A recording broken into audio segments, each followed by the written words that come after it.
प्यारे दोस्तों, जैसा कि मैंने आपको बताया कि सतगुरु कबीर साहब की भक्ति बिल्कुल अलग, सारी दुनिया से, सारे समाज से, सारे धर्मों से बिल्कुल अलग। कबीर साहब की भक्ति में ऐसा नहीं है कि हम कबीर साहब को इष्ट देव मान के उनकी पूजा करते हैं या फिर उनके किसी मंदिर में माथा टेकते हैं या फिर उनकी किसी मूर्ति की पूजा करते हैं या फिर उनसे हमारा कोई, उनके शरीर से हमारा कोई संबंध होता है। ऐसा कुछ नहीं है। आखिर कबीर साहब की भक्ति में क्या है ऐसा जो हम सब कुछ छोड़कर केवल उन्हीं के द्वारा बताया हुआ ज्ञान समझने और उस पर अमल करने में जोर देते हैं? इसको आपको समझना पड़ेगा। कई लोग कबीर साहब की भक्ति को सोचते हैं कि कबीर साहब हमें धर्मों से अलग कर रहे हैं, हमें हिंदू से मुसलमान बनने को कहते हैं या मुसलमान से हिंदू बनने को कहते हैं या फिर हमें अपने धर्म से विपरीत चलना पड़ेगा। ऐसा कुछ नहीं है दोस्तों। सबसे पहले तो हमें जानना पड़ेगा कि हमारे धर्म ग्रंथ हमें क्या कहते हैं। आप किसी भी धर्म ग्रंथ को उठा के देखोगे तो उसमें एक ही बात लिखी होगी कि परमात्मा और आत्मा ये दोनों अविनाशी हैं और हम केवल अविनाशी परमात्मा को ही पूज्य मानकर उसकी पूजा करें। जैसे उस अविनाशी को कहीं अल्लाह लिखा है, कहीं वाहिगुरु लिखा है, कहीं पर उसको गॉड लिख दिया है। भाव एक ही होगा दोस्तों, नाम अलग अलग होंगे। हमने नामों में नहीं उलझना, हमने भावों को पकड़ना है कि वो किस अविनाशी तत्व की बात कर रहे हैं। अब कई लोग नामों में उलझ जाते हैं कि नहीं वो अल्लाह है, वो वाहिगुरु है, वो गॉड है। जैसे कई आत्मज्ञानी भी इसमें भटक जाते हैं कि वो आत्मा है कि वो परमात्मा है। अब इसी में झगड़ा हो जाता है कि वो आत्मा है कि वो परमात्मा है। जबकि कबीर साहब ने कहा है कि एक कहो तो हूँ नहीं, दो कहूँ तो गाली, और जैसा हूँ वैसा कहूँ कहे कबीर बिचारी। कबीर साहब ने भी आत्मा और परमात्मा की बात के लिए बिल्कुल झगड़ा खत्म करवा दिया कि वो एक भी नहीं है, वो दो भी नहीं है। अब ये मैं फिर किसी वीडियो में क्लियर करूंगा कि वो एक और दो क्यों नहीं है, लेकिन आज मैं जो आपको बताने जा रहा हूँ वो ये है कि हमें उस अविनाशी तत्व को कैसे पाना है। मुद्दा ये है कि हमें उस अविनाशी तत्व को कैसे पाना है। क्या वो अविनाशी तत्व हमें किसी चर्च, किसी मंदिर, किसी गुरुद्वारे में जाके मिलेगा या किसी मस्जिद में जाके मिलेगा? नहीं, वो हमारे पास है। जैसे हिरन के पास कस्तूरी है, उसको कोई भी इस दुनिया में कोई भी कस्तूरी दे नहीं सकता क्योंकि वो ऑलरेडी उसके पास है। अब उसको फिर भी वो कस्तूरी प्राप्त नहीं होती सारी उम्र। क्यों? क्योंकि उसको कोई गुरु नहीं मिलता जो उसको समझा सके कि वो चीज़ तेरे ही पास है जिसको तू ढूंढ रहा है। बस दिक्कत यहीं पे है। हम भी क्या करते हैं, हम सारी उम्र खुद से ढूंढने में लगे रहते हैं। जैसे एक हिरन सारी उम्र अपनी कस्तूरी को ही ढूंढता रहता है और अंत में वो एक दिन मौत को प्राप्त हो जाता है, लेकिन उसको सारी उम्र वो कस्तूरी नहीं मिलती और वो कस्तूरी उसके पास होते हुए भी उसकी कोई मदद नहीं कर सकती। इस पर विचार करना पड़ेगा दोस्तों, मैं क्या कहना चाह रहा हूँ।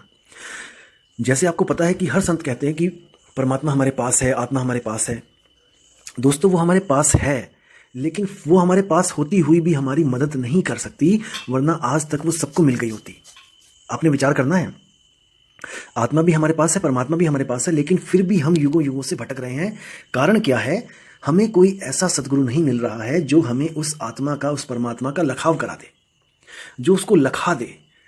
इसलिए मदन साहिब कहते हैं, सोई गुरु पूरा कहावे, दो अक्षर का भेद बतावे, एक छुड़ावे एक लखावे, तब प्राणी निज घर को जावे। यानी कि ऐसा गुरु मिल जाए जो एक छुड़ाए एक लखाए। किसको छुड़ाए? किस अक्षर को छुड़ाए? उन अक्षरों को छुड़ाए जो 52 अक्षरों के अधीन है। जैसे किसी भी भाषा का कोई भी नाम हो, कोई भी मंत्र हो, वाहिगुरु वाहिगुरु, राम राम, अल्लाह अल्लाह, जय कृष्ण, जय श्री राम, जय हनुमान, कुछ भी, कबीर कबीर, कबीर कबीर भी करेगा अगर कोई, तो वो भी उससे मुक्त नहीं हो सकता, 52 अक्षरों से बाहर नहीं हो सकता। क्योंकि कबीर में जो कबीर है वो भी 52 अक्षरों में ही आता है। तो कबीर साहब ने भी बोला है कि मुख से कहे कबीर कबीर, तो ना कटे काल की पीर, नाम हमारा सब जग लेता, भेद हमारा कोई ना कहता, मेरा भेद पावेगा सोई, जाका सतगुरु पूरा हुई। कबीर साहब ने कहा कि कोई अगर मेरा नाम जपवा रहा है किसी भी पंथ में, तो वो समझ जाना कि वो काल का ही दूत है। वो आपको किसी ना किसी लोक में भेज देगा। कोई डुप्लीकेट सतलोक, कोई डुप्लीकेट अनामी लोक, कोई डुप्लीकेट अलख लोक, कोई डुप्लीकेट अकह लोक। इन्हीं डुप्लीकेट लोकों में आप हमेशा आते जाते रहोगे। लेकिन कबीर साहब का जो सतलोक है, जो मैंने आपको पिछली वीडियो में बताया था कि क्या है सत और क्या है लोक, जब आप उस सत्य स्वरूप, शब्द स्वरूप में जब समाओगे, तब आपको पता लगेगा कि असल में आपकी हस्ती क्या है। एक छुड़ावे एक लखावे, जो छुड़ाने वाली चीज़ है वो मंत्र, उन्हीं मंत्र के द्वारा क्या है, मन सिमरण कर रहा है। इस मन को भी छुड़वा दे, क्योंकि मन ही आपको बेवकूफ़ बना के बैठा है। इस जीव आत्मा को मन ही भटकाता है। मन के मते न चालिए, मन है पक्का दूत। कबीर साहब कहते हैं, हे जीव तुम मन के कहे मत चलो, मन ही तुम्हारा दुश्मन है। लेकिन आपको ऐसे भी स्वयंभू आत्मज्ञानी मिल जाएंगे जो आपको बताएंगे कि आप कौन हो, आप मन हो, आप ही मन हो। ये आपको ही मन घोषित कर देंगे ऐसे स्वयंभू नकली आत्मज्ञानियों से दोस्तों बच के रहना है, क्योंकि ये जन्म बार बार नहीं मिलेगा। इसको समझना पड़ेगा आपको। तो करना क्या है, एक छुड़ावे एक मिलावे तब प्राणी निज घर को जावे। फिर प्राणी को निज घर यानी कि निज स्वरूप, क्योंकि देखो दो स्वरूप है, एक आत्म स्वरूप है, एक मन स्वरूप है।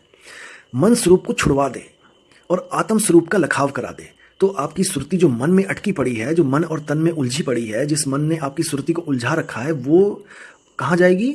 वो जाएगी सत्य स्वरूप में, शब्द स्वरूप में। जैसे बीजक में साखी में कबीर साहब ने बोला है कि हम हैं शब्द, शब्द हम माही, शब्द बिना दूसर कछु नाही।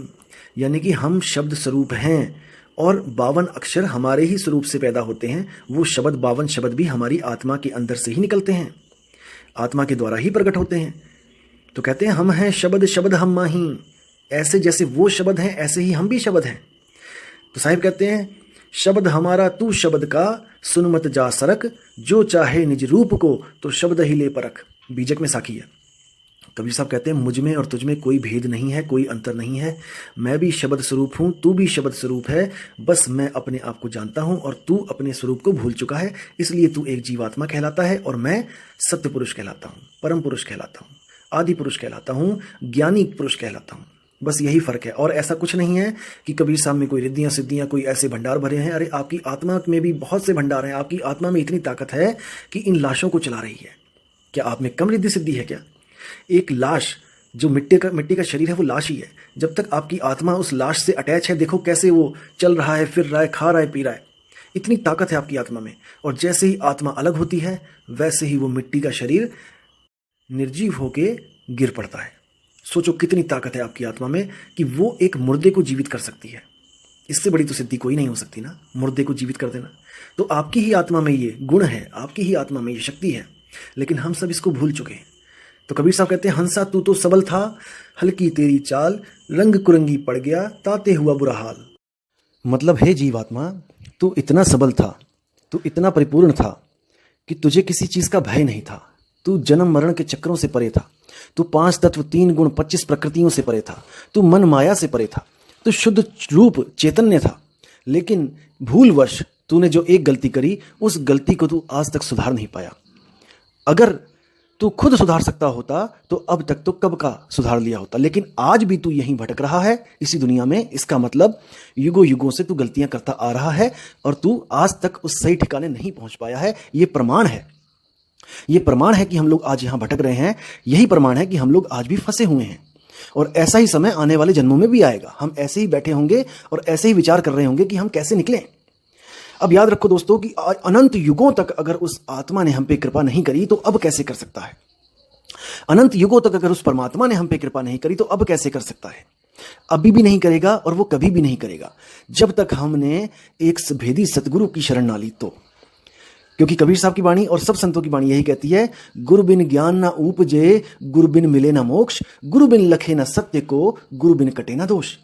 बिना गुरु के आपका ज्ञान हो ही नहीं सकता, आपको कल्याण वाला ज्ञान मिल ही नहीं सकता। आपको ज्ञान तो हो सकता है बिना गुरु के। कैसा ज्ञान? इस 3 लोक का ज्ञान। आप किसी भी तरफ किसी भी सड़क पे जाओ जहां पर कोई भी ना हो, आप उस सड़क पे जाओ, 1 किलोमीटर 2 किलोमीटर चलो, आपको ज्ञान हो जाएगा कि इस सड़क पर क्या क्या चीज थी, क्या क्या मैंने वहां पर देखा। ये ज्ञान आपको स्वयं हो रहा है, प्रकृति से आप तक पहुंच रहा है। आपको गुरु बनाने की जरूरत नहीं है। लेकिन जब आप आत्मज्ञान में आते हो तो वहां पर भेद होते हैं, रहस्य होते हैं। रहस्य तब तक नहीं पता चलते जब तक कोई रहस्यों को जानने वाला हमें ना बताए। इसलिए बोला गया है कि सोई गुरु पूरा कहा है, 2 अक्षर का भेद बताए। भेद यानी कि रहस्य। वो रहस्य जब तक आपको नहीं पता लगेगा, जब तक आप कदापि मुक्त नहीं हो सकते। इसीलिए वो रहस्य स्वयं से प्रकट नहीं होते हैं। वो रहस्य परमात्मा आत्मा का छोड़ो, इस दुनिया के रहस्य स्वयं से प्रकट नहीं होते हैं। कोई आपके खिलाफ षड्यंत्र रच रहा है, तब आप किसी ना किसी से पूछोगे कि भाई वो मेरे लिए क्या बोल रहा था, वो मेरे खिलाफ क्या बोल रहा था। आपको पता लग गया कि कोई बंदा आपके खिलाफ कुछ कर रहा है, तो आप स्वयं से नहीं जान सकते कि वो मेरे खिलाफ क्या कर रहा है। आप लोगों से पूछने की कोशिश करोगे कि मुझे बताओ कि वो मेरे खिलाफ कौन सा षड्यंत्र रच रहा है।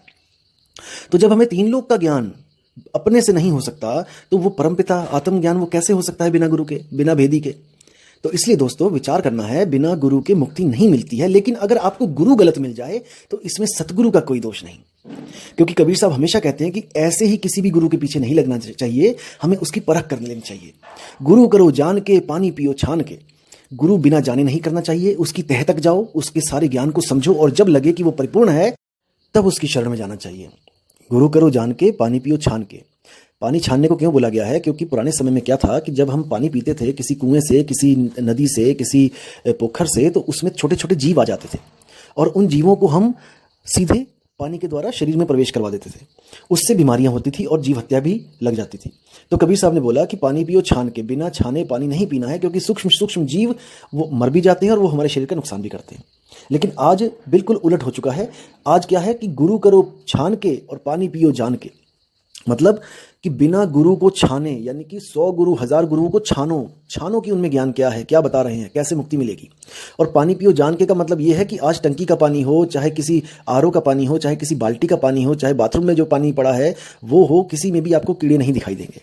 छानने की जरूरत नहीं है, अब है जानने की जरूरत। आपको कोई पानी पिलाता है तो उसको पूछो, भाई ये आरओ का पानी है, या बाल्टी का पानी है, या ऊपर वाली टंकी का पानी है, ये कहाँ का पानी है, तो उसको जान के पीना पड़ेगा आपको। तो कहने का मतलब यही है कि बिना परख किए किसी के भी शरण में नहीं जाना है। इन झूठे गुरुओं की इनकी मौज लगी हुई है, क्योंकि जीव परख नहीं करता। अगर ये जीव परख करने लग जाए तो किसी भी झूठे गुरु की दुकान में कोई भी बंदा आपको खड़ा नहीं मिलेगा। क्योंकि अगर आपको पता ही लग जाए कि ये इस दुकान पे झूठ बिक रहा है, तो आप कोई मूर्ख थोड़ी नहीं हो जो वहां पे जाओगे। मूर्ख तो तब तक बने रहते हो जब तक विवेक नहीं लगाते हो, विचार नहीं करते हो। तो भाई संत आपको विचार भी देंगे और विवेक भी देंगे, लेकिन सत्य असत्य का निर्णय तो आपको स्वयं करना पड़ेगा कि जो आप बात सुन रहे हो ये सच है या ये झूठ है, ये आपको देखना है। हम लोग तो केवल एक विचार दे सकते हैं, आपको विवेक दे सकते हैं, एक आपको गाइड दे सकते हैं, एक आपको परख दे सकते हैं, लेकिन वो परख यूज आपने ही करनी है। तो वीडियो ज़्यादा लंबी हो रही है तो मैं इसको पूर्ण विराम देता हूं और अगली वीडियो में आपको बताऊंगा कि एक कहो तो हूं नहीं, दो कहो तो गारी, इसका असली अर्थ क्या है। ठीक है दोस्तों, आप अपना कीमती समय दे रहे हो इसलिए बहुत बहुत धन्यवाद। लेकिन आपने विवेक रखना है, विचार करना है, बिना किसी परख के कभी किसी की शरण में नहीं जाना है। उम्मीद है दोस्तों आपको वीडियो अच्छी लगी होगी। आप सब्सक्राइब भी ना करें, आप शेयर भी ना करें, कोई दिक्कत नहीं है। परमात्मा ने जिसके पास ये वीडियो पहुंचानी है वो खुद पहुंचेगी। साहिब बंदगी। प्यारे दोस्तों, जैसा कि मैंने आपको बताया कि सतगुरु कबीर साहब की भक्ति बिल्कुल अलग, सारी